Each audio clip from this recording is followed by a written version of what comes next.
Welcome to the Media Cat Magazine podcast. I'm your host, Mike Pigott, editor at the magazine. And for today's pod, I'm introducing a series of podcasts we're running as part of a partnership with FixFest, a one-day alternative style conference run by The Fix, a project by copywriters for copywriters.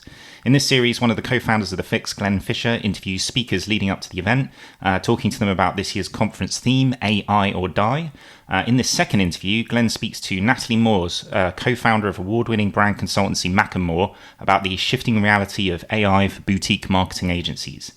So let's get into it. Over to Glenn.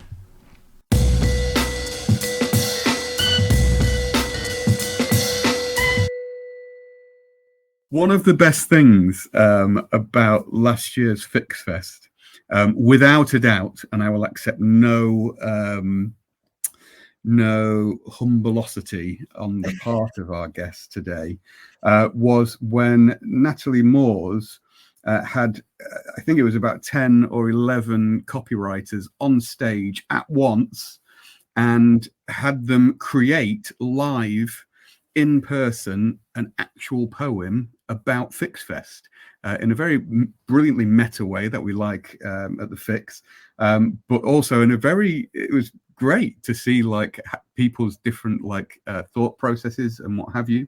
So it was impossible for us not to invite Natalie back for this year's FixFest to do another, in brackets, TBC piece of poetry madness.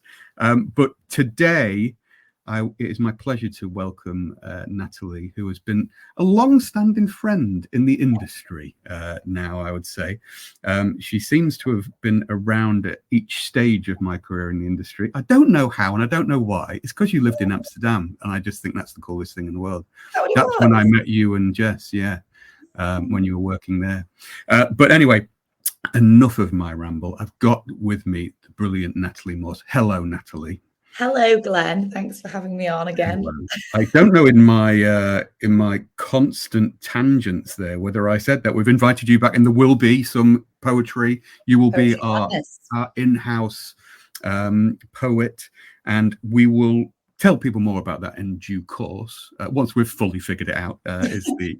Is the answer. But today I wanted to take the chance to speak to you about all things AI and to get your take as we head towards FixFest on July 3rd. And if people haven't got a ticket yet, make sure you get your ticket. You run a successful marketing company. You are the copywriting force behind that company, along with Jess, who is the brains. I'll say that for Jess. Shout out, Jess. How is AI affecting Mac & More right now? What's your take on it as you see things at the moment? I would say my take at the moment is shifting on an almost, weekly, if not daily basis. And I think that's probably exactly how most people are feeling. I think like everyone, it feels as though this conversation has been thrust upon us all of a sudden in a way that feels quite unignorable. But what I'm reading and learning is actually how many kind of incremental, it's like, I always think of it like, when Ed Sheeran made it into the big time, and it turned out he'd done like 364 gigs in a year or so. He'd basically done a gig nearly every single day and nobody had known who he was. And then he finally tipped it into the mainstream. And I think it's like this, where there's been obviously these kind of little incremental steps going on, but all of a sudden it feels like it's sort of come out of nowhere.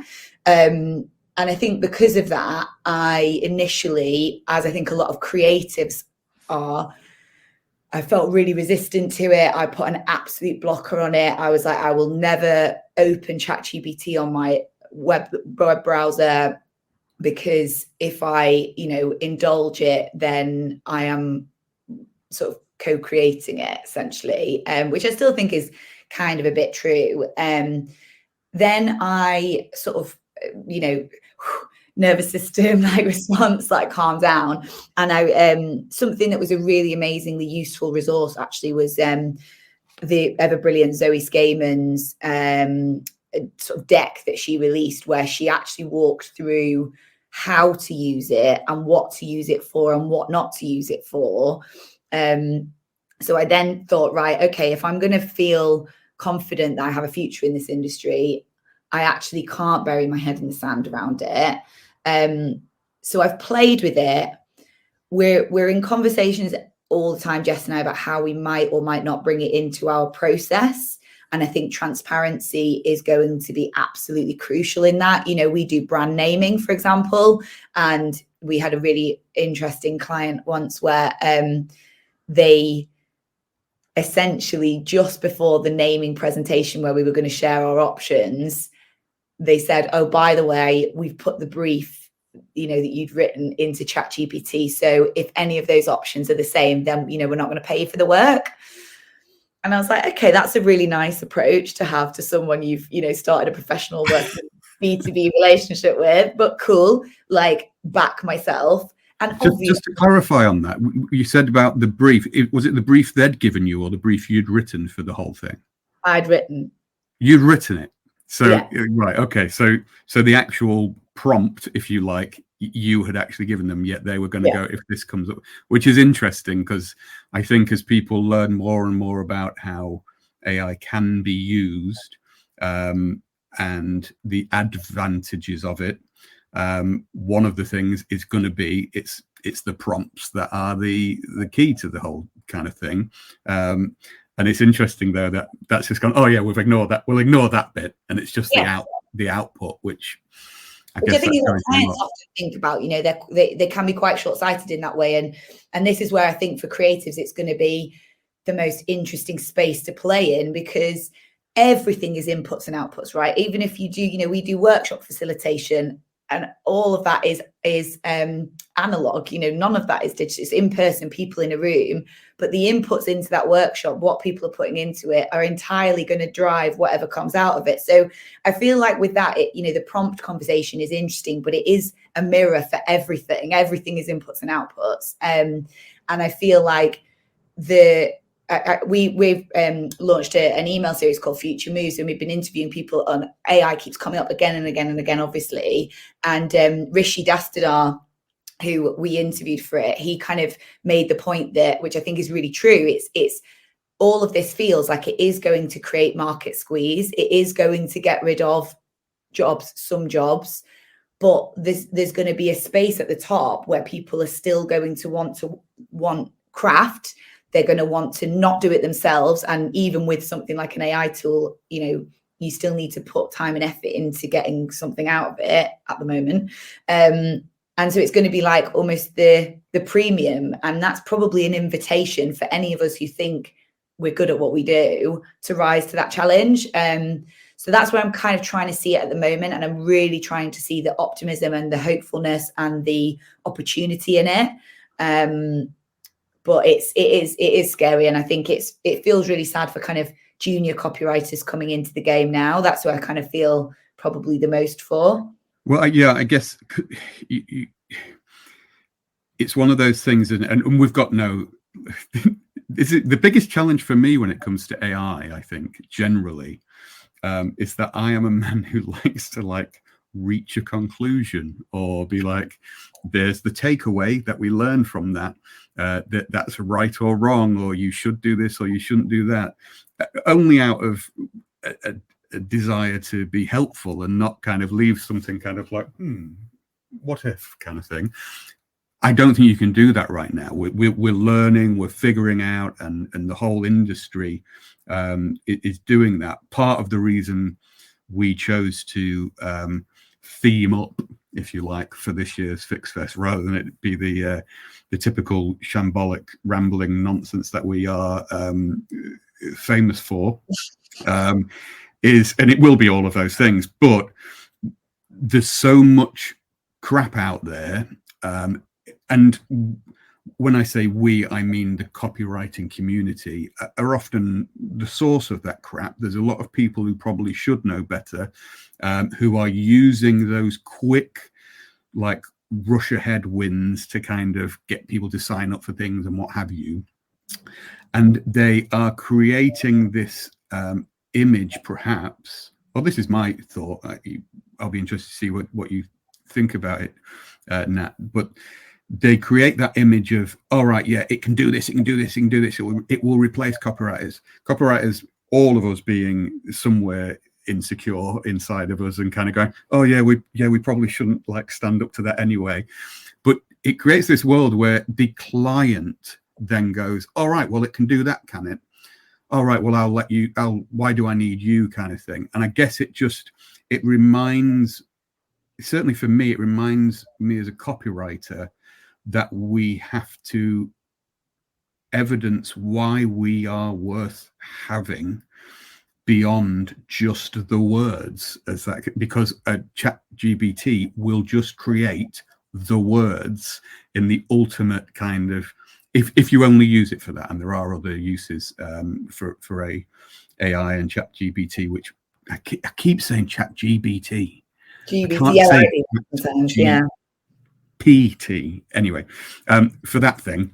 There are other uses for it that are all cool, but that idea that we are more than just the words, we are more than just that output, it's almost incumbent on us to kind of remind the industry that's why you need to step up, that's why you need to be the better, the more thoughtful copywriter, the research harder, do better work, do more work, kind of thing. And I think junior copywriters particularly will go, oh God, I haven't got to that point yet. I can't separate myself like that. I'm just doing the words to get paid. But I think that's wrong for any junior copywriter to think that they just need to identify the fact that they're not just the words. ChatGPT can do just the words. It's all of the other stuff that as a copywriter you need to be doing. Yeah, I think there's two really funny points about what you just said. I think the thing. So I was at a talk last week where they talked about we're entering the era of the expert. Like personal brands are being more kind of amplified and raised because people trust people over institutions. But the question is, do people trust people over machines? And, this is what's going to play out, I think. And I think what you mentioned there is absolutely correct in that we need to not just produce the output and hand it over. I think it's about showcasing the expertise, because ultimately what the client is hiring you for, yes, is the words, the brand name, the story, the narrative, the web copy, the leaflet copy, whatever it is.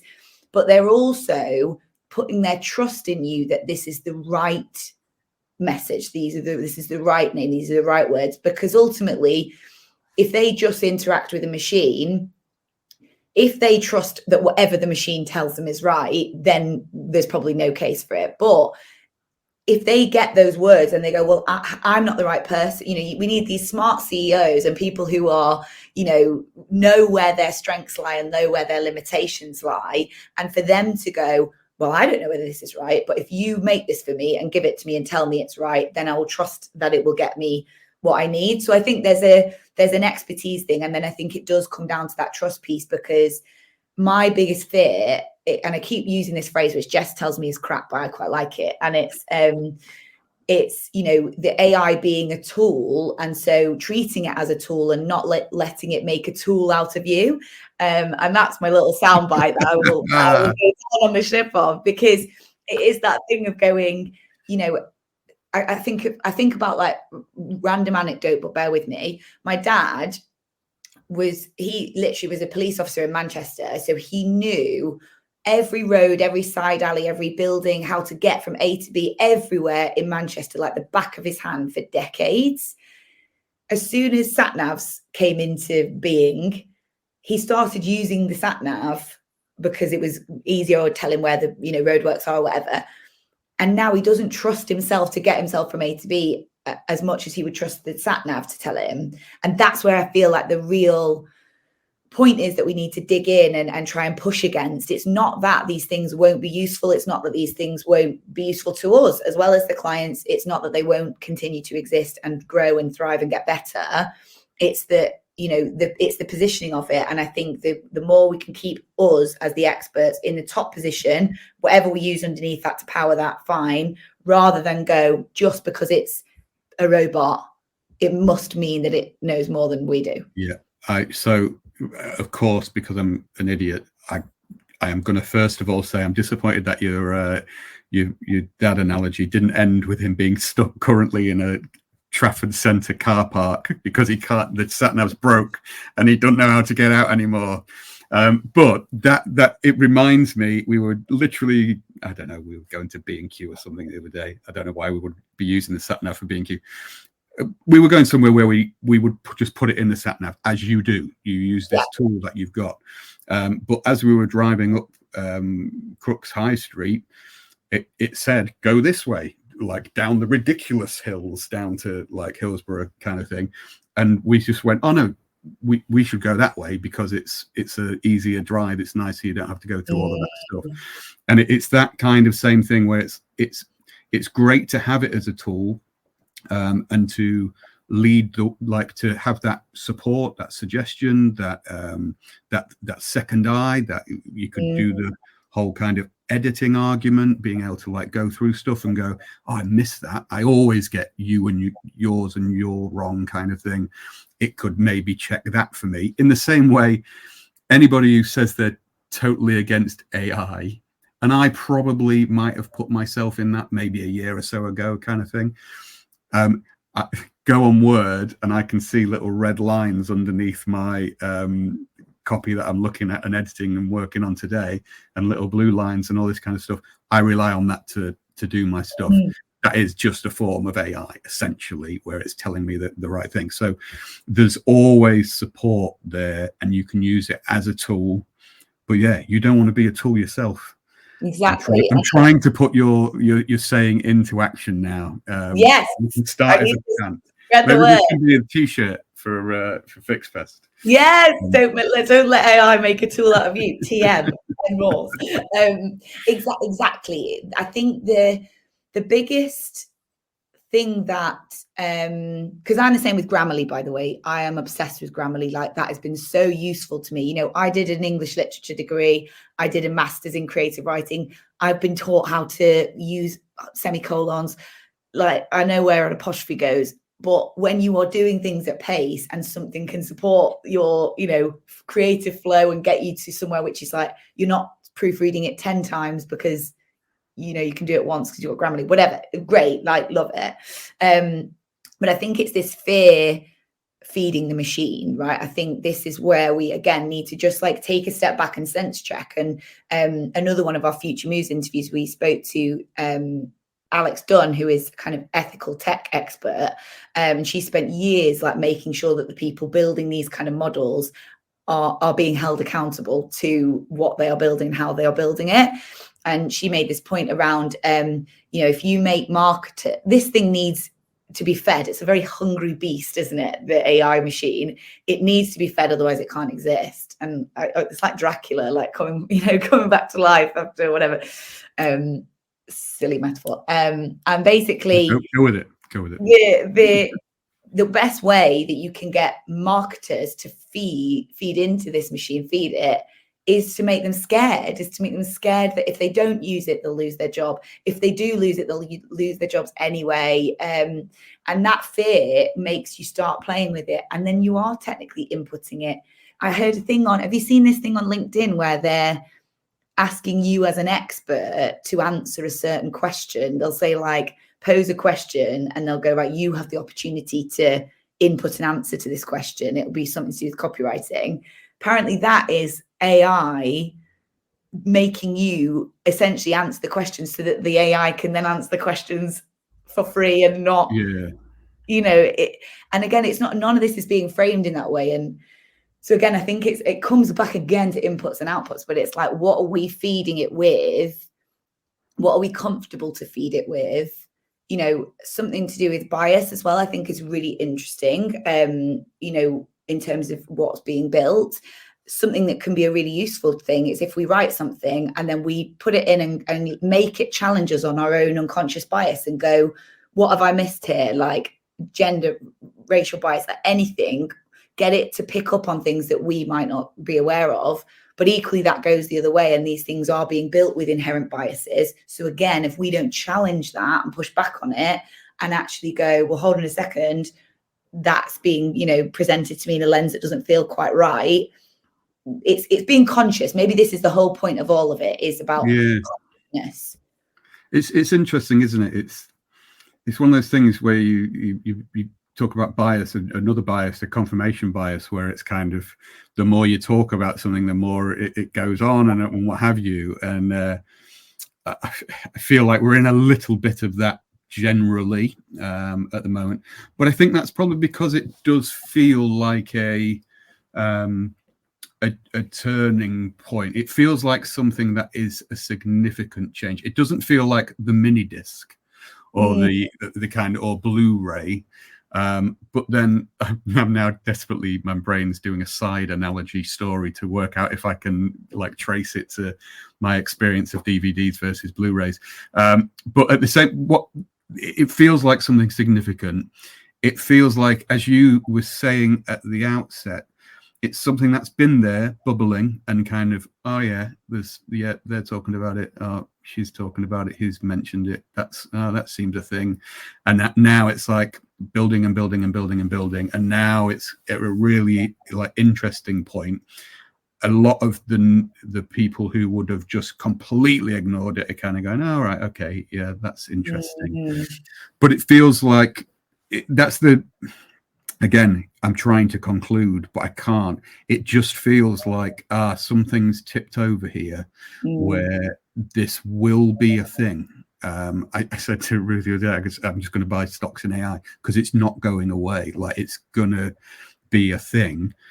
How that will look, we don't know. But I guess this is the much broader and much bigger than me, certainly, and much bigger than the fix, but the broader story out there in the big wide world about how you control it, how you use it, what you put in, as you say, about things like bias and what have you. It feels like it's a time for me to quote my own saying that I'm developing, which is shit in, shit out. But it's like, if you only put that in, then you're only going to get crap out. And if only a certain type of person with a certain view is putting stuff in, then you're only going to get that view out. It's going to be like a giant, awful, autonomous Twitter beast thing. That is so all of these things are unknown. Do you just move to the hills and ignore it? That feels like wrong. That's like kind of people say about like I'm kind of thinking of like cash and you paying for things online and tapping your phone and what have you. And we've seen the iterations go from like, it's just something, it just changes. Like, technology gets a bit easier to use, like apart from tea bags, which no one has like found a better way of doing a tea bag. They try to change the shape, but otherwise that's kind of peak technology. But like, it feels like it's just something that naturally evolves and you go, all right, okay, let me understand the best way to use that. And I think that's kind of where I am in the moment, kind of figuring that out. It sounds like you're in the same place. Yeah, I think it's such a complex, it's very complex. It's obviously nuanced. It feels very emotional because it feels like, and this is where you do have to push against the news cycle as well, because, you know, there have been so many new waves of things that have happened where the media has latched onto it, and in order to get clicks or sell papers or get eyeballs, they'll go, this will be the end of blank as we know it, like, you know. And when has that ever played out in the way that it is as binary as that?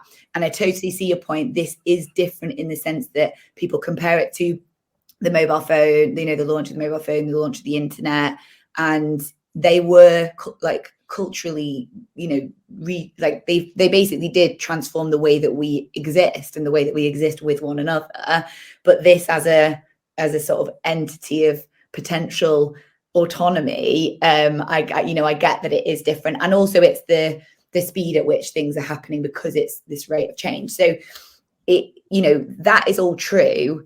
And there's a really interesting concept that I've been reading about, which is like there's Baptists and bootleggers, where, you know, with any wave of new technology, you've got the bootleggers who are going to basically try and jump on the bandwagon and promote it in order just to serve their own interests. So I've already seen people online, copywriters, like selling AI prompt courses and things like that. So they're obviously just like leaning so hard into it. And then there's the Baptists who are like, no, we must not, you know, we must keep our process and our craft sacred and we must remove ourselves from it. And actually neither of those things is useful. I think that, you know, this is going to be about kind of leaning into it or whatever in a smart way and in a way that you feel comfortable and conscious with, because ultimately it's not going to be the death of the copywriter. Like the Kindle was never the death of the book, you know, as much as it was pegged as it. And as you say, with mobile payments, that's another really great example where it's something that has gradually been more adopted over time, which I think will be the same as this. But, you know, look at all that pushback that they had when they tried to shut that ticket office at the like countryside railway stations, and people said, no, you cannot do that. We need a person there because Doris, 87, lived in the area her whole life, does not have a debit card or doesn't have Apple Pay, and she wants to come and speak to a human being and hand over her cash that she got out at a cash point, pay for her ticket and go clubbing in town. Like, that should be and go to the AI fest. Yeah, exactly. Come to Fix Fest. You know, she needs to pay for she's that. done a prompting course, and she is like the 88-year-old hottest AI prompter in the UK. Doris is ready to go on AI, but she will not use a debit card. She will not use contactless payments, and that is her prerogative. And so this is where I just think we need to kind of like not make too many rash decisions, try and not be too fatalistic and, you know, sort of like catastrophize it. And actually just remember that even though things are changing quickly, they're not changing irreversibly today.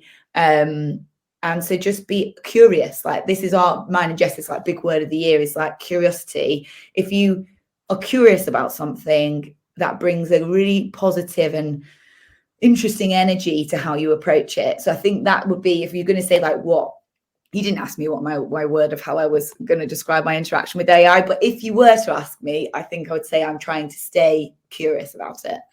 Now, there's many reasons to finish there, because we've got so much to talk about, and people will be able to come and talk to both you and me about it in July. But for those eagle-eyed viewers and listeners, we've always come back to the same thing about what makes good copywriters, and it's curiosity. And that is, as you say, you good copywriters will always be curious about what's coming along and what's happening. So you've done a wonderful job. We will leave it there for now, because the one thing we haven't spoken about, but we will speak about more, and people will be able to enjoy on the day, is how AI